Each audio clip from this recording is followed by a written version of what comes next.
جیسا کہ میں نے ابتدا میں کہا تھا کہ پاکستان کی سیاست میں اس وقت جو جنگ چل رہی ہے یہ ایران اور امریکہ کی جنگ سے بھی آگے نکل گئی ہے. اس لیے ہم ایران اور امریکہ کی جنگ پہ گفتگو نہیں کر رہے, پاکستان کی جو سیاسی جنگ ہے اس پہ گفتگو کر رہے ہیں. تو اس جنگ میں اب یورپی کمیشن کی ایک رپورٹ نے بھی ایک کردار ادا کر دیا ہے, اور تقریباً وہی بات کر رہی ہے یورپی کمیشن کی رپورٹ جو نواز شریف صاحب ماضی میں کہتے رہے ہیں, جس کو آپ کہہ رہے ہیں یہ رول آف لا ہے, جو مولانا فضل الرحمان صاحب بھی کہتے رہے ہیں. تو یہ جو یورپی کمیشن کی رپورٹ ہے اس کا تعلق پاکستان کی اکانومی کے ساتھ بھی ہے, تو اس کو مجھے لگتا ہے کہ سیریس نہیں لیا گیا. ایک دو پوائنٹ اگر آپ چاہیں تو میں بتا بھی سکتا ہوں. اب میں ایک بات یورپی ان کے اوپر کر لیتا ہوں. دیکھیں بات یہ ہے کہ یہ ایک وقت تھا کہ ہمیں نہیں معلوم تھا کہ وہاں پہ معاملات جو ہیں وہ کیا چل رہے ہیں. اب ساری دنیا کو پتہ چل گیا کہ وہاں پہ حکومتیں کون لاتا ہے, کون گراتا ہے, کہاں پہ, کیسے. یورپ میں, امریکہ میں. اچھا, میں مثال کے طور پہ اگر آپ مجھ سے پوچھیں تو 98% جو کانگریس مین اور سینیٹرز امریکہ میں الیکٹ ہوتے ہیں وہ اے پیک فنڈیڈ ہوتے ہیں, امریکن اسرائیل پبلک افیئرز کمیٹی. تو وہ پولیٹیکل اسٹیبلشمنٹ وہاں پہ ان کی وہ اسرائیلی ایک جو ہے وہ پبلک افیئرز کمیٹی بنی ہوئی ہے. اسی طرح ہی مور اور لیس یورپ کا بھی مور اور لیس یورپ کا بھی وہی حال ہے. تو یہ ٹھیک ہے, ان کی جو بھی رپورٹ ہے اچھی ہم دیکھ لیں گے, لیکن ان کو یہ ہمیں لیکچر دینے کی پوزیشن میں نہیں ہے کہ یہ آپ ٹھیک کریں, پہلے اپنا ملک ٹھیک کر لیں پھر ہمیں بھی بتائیں ضرور کہ کیا کرنا ہے.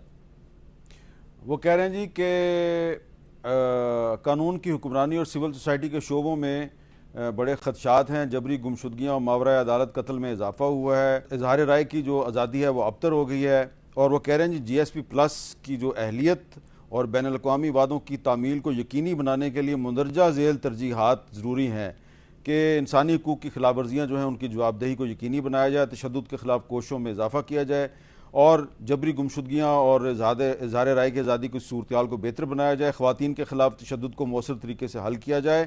اور آگے چل کے وہ کہتے ہیں پاکستان کے کمزور سیاسی ڈھانچے بشمول پیچیدہ وفاقی نظام اور صوبوں کے درمیان عدم توازن ہے ختم کیا جائے. سیاست اور معیشت میں ایک سیکیورٹی ادارے کے کردار نے ملک کی ترقی کے لیے ایک بڑا چیلنج کھڑا کر دیا ہے. عسکریت پسندی, دہشت گردی اور پڑوسی ممالک کے ساتھ تنازعات سے پیدا ہونے والے سیکیورٹی خدشات نے بھی مشکلات میں اضافہ کر دیا ہے. اس کے علاوہ بھی بہت کچھ ہے. یہ نہیں ہے ایک بات ایڈ کرنا کہ اسمبلیوں کی خرید اور فروخت بھی بند ہونی چاہیے.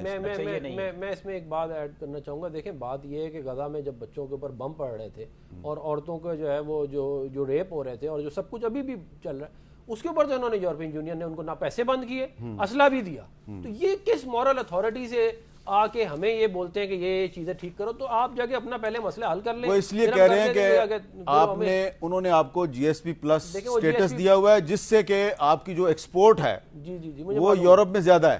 ٹھیک ہے, ہماری یورپ میں بالکل زیادہ ہے, لیکن بہت ساری معاملات ان ایکسپورٹس کے چکر میں ہم سے منواتے ہیں. تو اس دفعہ ایسے نہیں ہے. You are no more interested in G S P plus. نہیں, we are very much interested in G S P plus. میں کہہ رہا ہوں ہم سے منواتے ہیں, ہم مانتے ہیں. میں یہ کہہ رہا ہوں کہ مورلی آپ اس بات کو دیکھیں نا.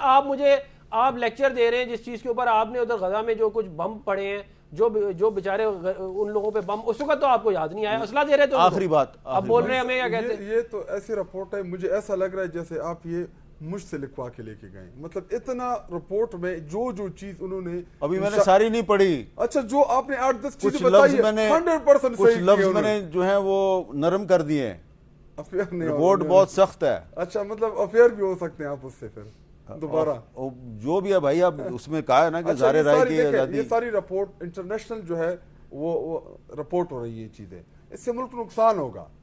اصل میں مسئلہ وہی ہے کہ کون سے الیکٹڈ ہیں, جیت کی تو آئی نہیں ہے کہ ان کو ملک کی فکر ہو, پاکستان کی فکر ہو. سب کو پاکستان کی فکر ہے, اور اچھی بات ہے کہ اگر جے یو آئی اور مسلم لیگ نون کے درمیان بات چیت کے ذریعے مسئلہ حل ہو جائے, اور شاید خٹک صاحب جو کہ لڑائی کا انتظار کر رہے ہیں شاید ان کی امید پوری نہ ہو. اس پہ میں ایک گزارش کر لوں گا کہ اتنا بڑا پروگرام آپ نے لڑائی پہ کر دیا اور ایران امریکہ کی جنگ کو چھوڑ کے سیاسی جماعتوں کے جنگ پہ آگے, تو 5 منٹ کی کل کے پروگرام میں مولانا صاحب کی کلپ بھی چلا لیجئے گا جس پہ یہ سارا تماشا کھڑا کیا گیا ہے, تاکہ قوم فیصلہ کر لے کہ مولانا صاحب نے صحیح کہا تھا یا غلط کہا تھا.